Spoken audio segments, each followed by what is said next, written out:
Hi again, and welcome to this overview of Stellantis North America's digital strategy and how they've used the Oros Knowledge software as a solution. Just a quick reminder, keep that chat open. Jennifer has said she'd be happy to take questions at the end. She said it's a little bit shorter than the time allotted, so we'll have plenty of time for questions. So let's welcome Jennifer Joseph, Supplier Quality Manager, Process and Strategy at Stellantis. Thanks for the intro, Amy. So I'm going to be summarizing our North America path for tool modernization and how we've used the Oros Knowledge software to house all of our different elements for supplier quality. So really trying to get to that one-stop shopping for our supplier quality folks. So we've realized that this has really streamlined our tools and efficiencies, and we'll get into that a little bit later. So the content is obviously talking about our tool modernization, and we're going to talk about how we're taking all of our elements of supplier quality and we're putting that in our Oros Knowledge packages. So we'll start out with functional read across. We'll move into production part approval process. Then we'll get into our COVID-19 and manpower surveys, control plan audits, and continuous quality improvement. So if you're anything like Stellantis, you're very used to acquisitions and mergers. The problem with this is it wreaks havoc on your systems. So for North America alone in supplier quality, we have around 22 different systems that are disparate, meaning that they don't talk to each other. So our real goal is to try to consolidate our existing tool sets to get them into flexible, mobile, and cloud-based applications. We're really looking at streamlining our workflow for our supplier quality people and also allowing us to have analytics on the back end. So we first established our funding for Oros through the knowledge that we were having many repeat supplier quality spills. We were having some safety recalls that were repeating themselves as well. So we realized that if we could move this data into the Oros Knowledge software, we could really help to prevent repeat spills for our suppliers. So historically, what this looked like, our supplier quality engineers would have their lessons learned loaded on their laptops, and they would only share their lessons learned with their particular suppliers. So this is what we like to call Excel-based silos. So we realized that if we could get the funding for this, we could take all of those lessons learned and we could load them into this application and read these lessons learned to multiple suppliers across multiple commodities and processes. So now it's more of a proactive push, and this strategy is really helping us to potentially avoid quality spills for additional suppliers. So this is just showing you the template structure. I know it's a little hard to read, but it's showing you the sample template that we've loaded into Oros, and it shows the methodology that we're following. So it's the failure effects mode methodology. And we even provide a suggested prevention and detection recommendation for suppliers on the back end. So suppliers answer that they either have a control in place, they don't have a control in place, which necessitates more dialogue between the supplier quality engineer and the supplier for that mitigation plan, or that particular lesson learned that we push to that supplier is not applicable, meaning it doesn't apply to their process or commodity. So they can attach additional information as needed. But what we really want to stress is that at no time do we want to share any proprietary information or any private information or confidential information for our suppliers. And we feel so strongly about that we actually have generated a pop-up message that comes into play every time either an internal or external user logs into Oros every day. So basically the pop-up message is just reminding both suppliers and supplier quality engineers and anyone within Stellantis that we are explicitly not to share any proprietary or confidential information. So as we learned what this tool could do for our lessons learned application, we thought about more platforms that we could load in. And obviously the next logical step would be production part approval process. So we really used the same Excel template. We mimicked that in our Oros platform.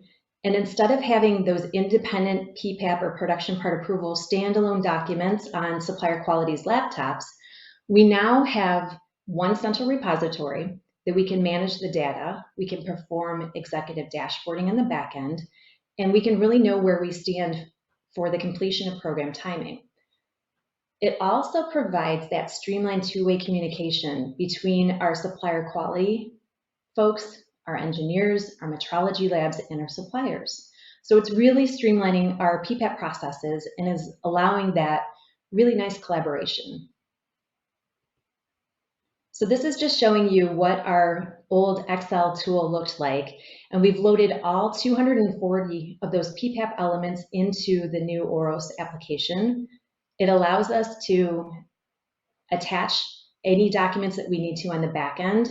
And again, it gives us that collaborative back and forth dialogue between ourselves and our suppliers. So about a year and a half ago when COVID hit, ironically, that was the same time that we were piloting and launching our lessons learned in OROS. So we were really trying to get our suppliers and our supplier quality engineers used to maneuvering through the tool. So we decided to start launching our surveys through this OROS application because we knew that this would get suppliers used to logging into eSupplier Connect and registering for the tool. So as you can see, this first slide is showing you the first survey that we sent out back in November. It was 50 questions, and it actually allowed the supplier to attach their mitigation plan for COVID. So it was about 2,370 suppliers, and we were able to get real-time risk assessment. Because that was so successful, our supply chain management folks decided that they would launch onto this tool as well.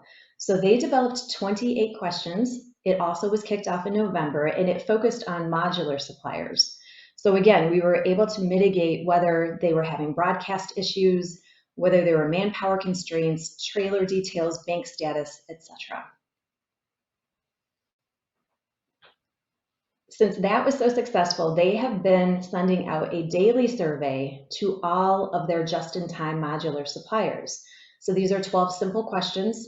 The methodology is very simple with a yes or no answer, and anything that shows up red obviously precipitates a call from supply chain management to that supplier to mitigate any risk. And then recently, we have determined that we are going to target 102 of our key suppliers with a daily survey as well. So these are simple 4 questions. Key suppliers, we're just asking simple questions about manpower, tool breakdown, how much stock they have on hand. And again, the methodology is so simple because it's yes or no questions. If there's a red answer in the platform, we pick up the phone and we have a discussion with that supplier. So again, we're mitigating that risk real time with real data. So from a control plan standpoint, for specific launched products, we actually have audits that are performed not only by third parties, but also by our Stellantis organization. So there are around 24 different audit questions that dig deeper into questions such as end-of-line testing, SPC, scrap control, etc. And by using OROS and keeping this in one repository, we can now report our results, we can understand deficiencies, and we can follow up on any systemic issues. So we're highlighting that potential quality issue real time. We recently started loading in our CQI, or continuous quality improvement, into OROS. So this allows, again, centralized location, one repository. Because this is a yearly data collection requirement, we can broadcast it directly to our applicable suppliers with email notifications and reminders, and we have the functionality in the tool to allow our supplier quality engineers to approve or reject any of those CQIs that come through. So as with every other platform in OROS, we are allowed to have dashboarding reporting so we can monitor our completion rates, we can look for trends and gaps. And again, we have one repository that we directly insert our CQI into OROS. So really, all I wanted to stress is that OROS knowledge software, it's really given us a solution to intelligently use our data. Because before, as I said, our data was unattainable and it was located in silos. So if a supplier quality engineer left the company or they went to a different department, we really had no access to it. Now with OROS, we can get access real time. we can share it with the right audiences, we can use it for strategic decisions, we can use it globally and cross-functionally. So we really have used this configurable tool to solve a lot of our pain points. And I'm hoping that from this brief summary, we can just jog your minds on how you can potentially use Oros for your different data solutions. Excellent. Thank you, Jennifer. So we have a question from Susan. She is wondering, do your external suppliers log directly into Oros? If so, are they a different user type? And although you don't upload confidential info for SQA, do you have any confidential information outside of the SQA space in Oros that you need to keep isolated from these external users? Did you follow that? Shall I break down the first part of it? Let me take a stab at it, and Okay. you can let me know if I missed anything. Great. Okay, so first of all, for Stellantis, we have what's called eSupplier Connect for all of our elements that suppliers need access to. So they must always enter into eSupplier Connect. So it's sort of a portal, and then they register for the different elements that they need to use in Stellantis. So no, they don't enter directly into the tool. The second question, I believe, was about proprietary and confidential information and whether we have that in the tool and protect for it. What we are really strongly doing on the back end is taking all of the different components in Oros and anonymizing it. So we pull everything back, we sanitize it, we make sure that we're not sharing any dirty laundry from supplier A to supplier B. We want to make sure to take out all proprietary details such as supplier names, anything that could be used confidentially, or maybe it gives them a leg up. We don't want to share any of that information with suppliers. So we take that very seriously. And we are really stressing to everyone that we want to have a governance to keep all of that proprietary information out of Oros.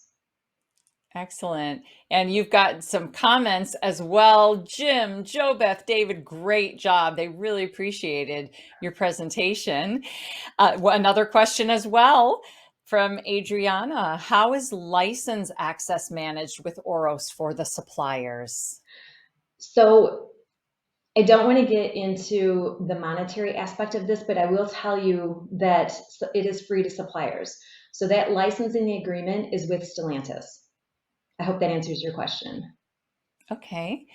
Yep. And Bill says, very detailed and clear overview. Awesome job, Jen. I quite agree. So thank you for your comments. And thank you, Jennifer. It looks like that. Well, I have a question for you. Is there a next element that Stellantis is considering for Oros? There is. We are actually considering looking at additional quality requirements. We think that this would go nicely parallel with our lessons learned. So we are investigating that as our next tool that we're going to be loading in. Okay. And yep, Susan says you totally answered her question. So that's perfect.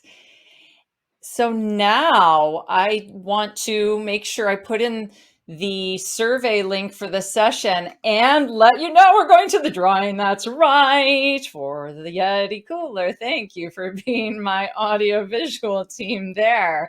All right, so you can click on that, but yes, it is time for the prize drawing. So let me make sure I've got a winner coming in. Oh, yes, I do. We're randomly drawing. I get the results, and it looks like the winner is, drum roll please, Brock Snellbaker from BAE Systems. Congratulations, Brock. We will arrange for shipment to you. Someone will contact you. All right. Well, thank you so much, Jennifer. Lots of rave reviews on your presentation. Thank you all for your great comments and questions. And our next, we do have a longer break. It is up until 12 p.m. So you've got about a half hour. And at that time, at 12, our next session will be John Yanconi. He'll cover knowledge system application in a marine service organization. All right. Thanks. Enjoy your break.